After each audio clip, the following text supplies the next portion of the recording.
नमस्कार फ्रेंड्स, कोल्हापूर अर्थात करवीर ऐतिहासिक दृष्ट्या संपन्न असे नगर. कोल्हापूरला दक्षिण काशी म्हणून ओळखले जाते. पंचगंगा तीरावर वसलेले हे मोठे शहर आहे. कोल्हापूर हे विविधतेने नटलेलं अनेक रूढी, परंपरा, चालीरीती आजही या ठिकाणी तंतोतंत पाळल्या जातात. अशाच काही परंपरा येथे साजऱ्या केल्या जातात. त्या म्हणजे देवी त्र्यंबोलीचे आषाढ पाणी आणि कोहळा पंचमी.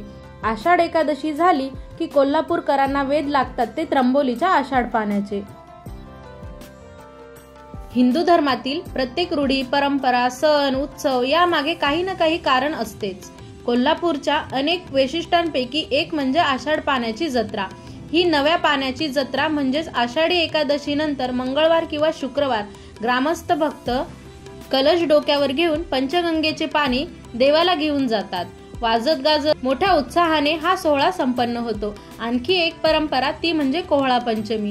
करवीर महात्म्यातील कथेप्रमाणे अश्विन शुद्ध पंचमीला कोल्हासुराचा वध करताना आई अंबाबाईने कोल्हासुराला वरदान दिले होते की या नगरीला तुझे नाव राहील, दरवर्षी तुझ्या नावाने कोहळा बळी दिला जाईल आणि या क्षेत्राला गयेचे पावित्र्य मिळेल.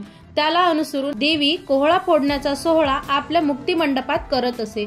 पुढे कोल्हासुराचा नातू कामाक्ष याने कपिल मुनींकडून योगदंड मिळून महालक्ष्मी सह सर्व देवांचे रूपांतर बकऱ्यामध्ये करून दिले.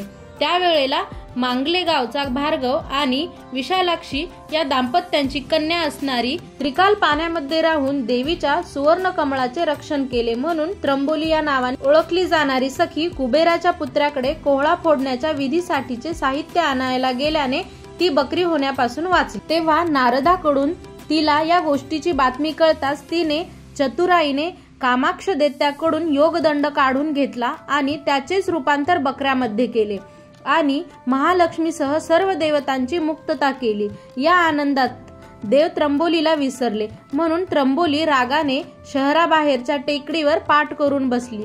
तेव्हा अंबाबाई देवांसह तिच्या भेटीला आली आणि तिने तिला वरदान दिले की आजपासून या क्षेत्राची तू संरक्षण देवता आहेस. जो कोणी व्यक्ती तुला सांगितल्या वाचून पुण्यकर्म करेल तर त्याचे पुण्यफळ घेण्याचा अधिकार तुझा असेल. याखेरीज कुष्मांड भेदनाचा सोहळा माझ्या मुक्तिमंडपात होतो तो यापुढे तुझ्या समोर होणार. मी दरवर्षी तुझ्या भेटीला येईल. या वरदानाला अनुसरून आजही करवीर निवासिनी अंबाबाई देवी त्र्यंबोलीच्या भेटीला येते. हेच ते सुंदर असे मंदिर. हे मंदिर टेमलाई टेकडीवर असल्याने या मंदिराला टेमलाई देवी मंदिर असे देखील म्हणतात. हे मंदिर टेमलाई टेकडीवर असल्याने या मंदिराला टेमलाई देवी मंदिर असे देखील म्हणतात. हे मंदिर 17व्या शतकातील असून मंदिराची संरचना हेमाडपंथी आहे. मंदिराच्या परिसरात 2 मंदिरे आहेत. श्री मरगाई देवी मंदिर. त्र्यंबोली मातेच्या दर्शनाआधी मरगाई मातेचे दर्शन घ्यावे अशी या ठिकाणाची प्रथा आहे.